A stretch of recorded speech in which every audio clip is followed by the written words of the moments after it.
바울은 자신의 복음사에게 크게 도움을 주었고 고린도 교회를 이어서 그레데 교회에서 목회하고 있던 디도에게 편지를 보냅니다.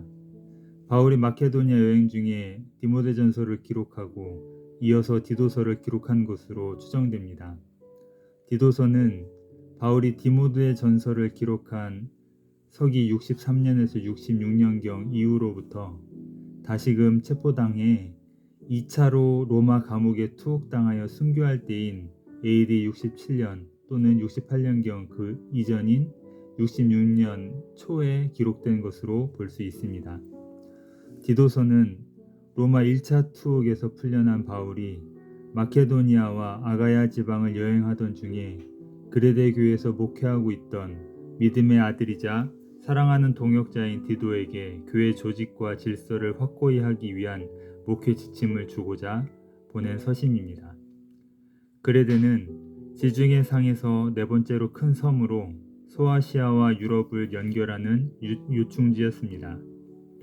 그레데인은 로마인들에 대한 적대감을 가지고 있었으며 유대주의의 영향을 받아 형식적인 율법 준수를 구원의 필수 조건으로 내세웠습니다.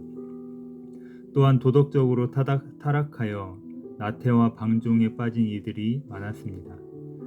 그레데 교회는 신앙적, 윤리적으로 본이 될 만한 모습을 보여줄 수가 없었습니다.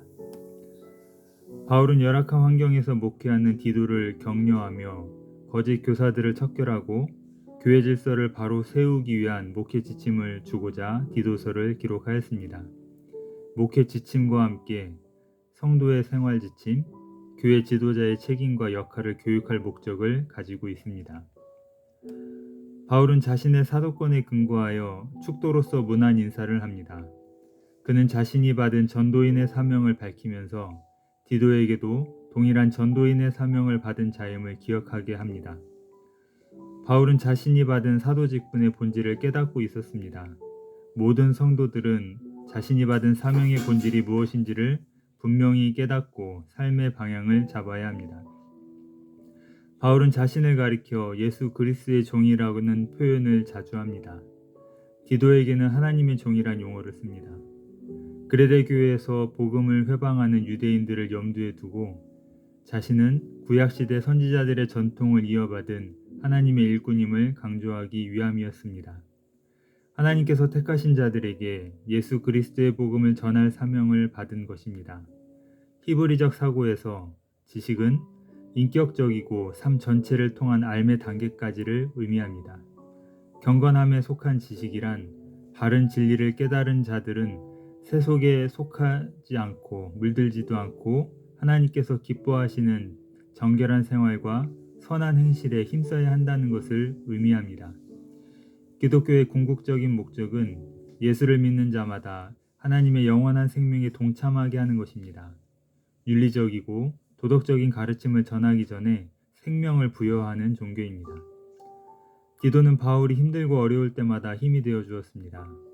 예루살렘의 가난한 성도들을 돕기 위한 헌금을 모금하는 일에도 함께 했었습니다. 바울은 디도를 향해 나의 참 아들이라고 칭합니다. 바울은 은혜와 평강의 근원은 하나님과 예수 그리스도이심을 밝힘으로 우리에게 축도를 합니다. 장로는 성도들의 신앙생활 지도와 교회 질서 확립, 특히 거짓 교사들의 미혹으로부터 성도와 교회를 보호할 책임이 있습니다. 교회는 성도들의 신앙과 생활의 중심입니다. 교회의 지도자는 교회의 질서를 확립하기 위해서 교회를 효율적으로 운영해야 합니다. 먼저 하나님의 말씀에 기초한 올바른 신앙을 가져야 합니다. 모범적으로 살아야 하며 비난받을 일이 없어야 합니다. 죽기까지라도 주님께서 맡겨주신 사명을 감당하고자 하는 철저한 사명의식이 있어야 합니다. 그레데 교회는 거짓 교사들로 인해 혼란스러웠습니다. 교인들도 입술로는 하나님을 믿는다고 했지만 그에 걸맞는 행실이 없었습니다. 바울은 디도를 그레데에 남겨 장로들을 세우는 일들을 마무리하고자 했던 것입니다. 바울은 디도에게 주었던 지침들을 디도서를 통해서 반복 설명합니다. 장로는 도덕적, 법률적으로 아무런 잘못이 없어야 합니다. 혼인관계에서 배우자에게 충실해야 합니다. 자신의 가정을 신앙으로 잘 지도해야 합니다. 자신의 가정을 잘 다스리지 못하는 자가 큰 공동체를 제대로 지도할 수 없기 때문입니다. 자신의 고집을 부리지도 말아야 합니다. 자신의 감정을 조절할 수 있어야 합니다. 지나치게 술을 마시지 말아야 합니다. 술은 정신을 빼앗고 실수하게 만들기 때문입니다. 남들을 때려서도 안 됩니다. 자신의 이득을 위해 수단과 방법을 가리지 않는 자가 장로가 되어서는 안 됩니다.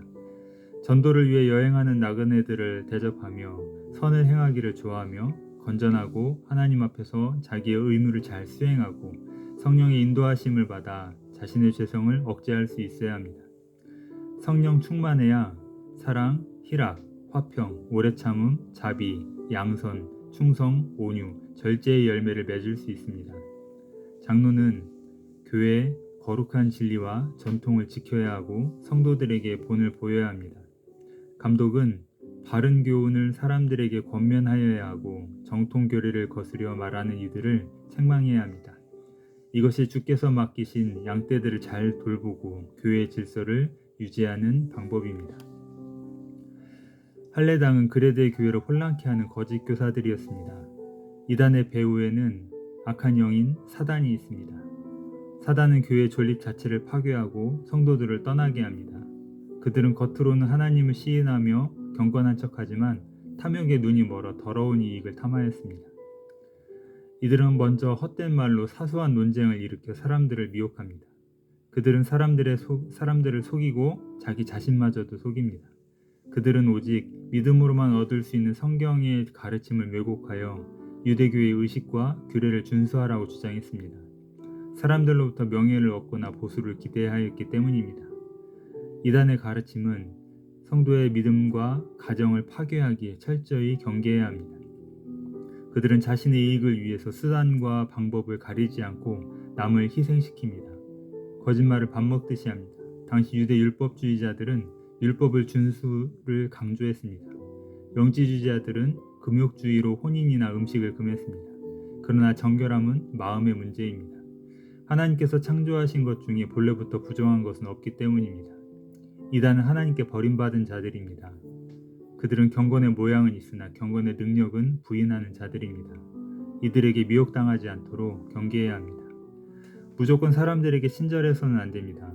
따뜻한 온정과 사랑으로 모든 사람을 대할 수는 없습니다. 때로는 냉정하고 차분해져야 합니다. 거짓 교사들과 이단들은 우리의 영혼을 파괴합니다. 경건의 모양만 있는 자들을 만나면 조심해야 합니다. 악독함을 감추고 접근하기 때문입니다. 냉정하게 분별하여 멀리해야 합니다. 사단의 공격 앞에 약한 마음을 갖는다면 그 틈을 타고 사단의 세력이 침투할 수 있습니다. 오직 참된 지혜의 근원이신 하나님을 경외함으로 하나님의 뜻을 깨닫고 그 뜻에 따라 지혜롭게 살아야 합니다. 죄악된 정욕을 절제하고 하나님의 영광을 위해 물질을 사용해야 합니다. 특별히 교회의 지도자들은 자신의 고집을 버리고 오직 주님의 뜻대로 순종해야 합니다. 주님의 이름으로 사랑합니다.